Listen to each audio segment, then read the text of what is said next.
ঘটনায় ইতিমধ্যেই গ্রেফতার হয়েছে তার খুড়তুতো দাদা। এবার তার ফাঁসির দাবিতে এবং খুনের সঙ্গে জড়িয়ে থাকা বাকি অভিযুক্তদের গ্রেফতারের দাবিতেই পথে নামল স্থানীয় বাসিন্দারা। ব্যাপারটা হচ্ছে, আমাদের এখানে একজন নিষ্পাপ ছেলেকে হত্যা করা হয়েছে, তার একজন আসামি গ্রেপ্তার হয়েছে।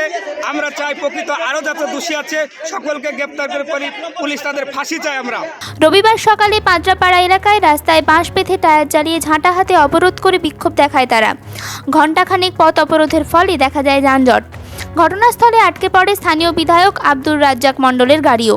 পরিস্থিতি সামাল দিতে ছুটে আসে সাগরপাড়া থানার পুলিশ। প্রায় ঘণ্টাখানেক পরে ডোমকলের এসডিপিও শুভম বাজাজ পৌঁছে পরিস্থিতি সামাল দেয়।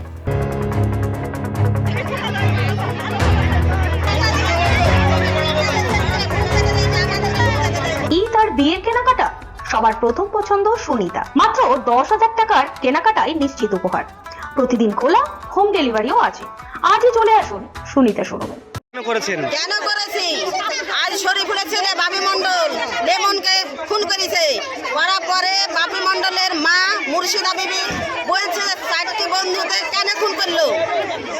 তো আমাদের 4টি বন্ধুদের যদি খুন করে তো 4টি বন্ধুকে কেন তোলা হলো না, আর কেন বাপি মণ্ডলকে তোলা হলো, আর কেন এখন বলছে যে বাপি মণ্ডল 3 মাস পরে জামিন পাবে।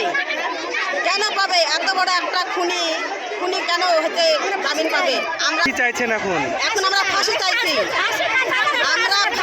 না হলে জীবন যাপন জেল হবে। আমরা আমাদের কাছে দেশের লোককে না জানে হঠাৎ মীমাংসা করতে আছে কেন?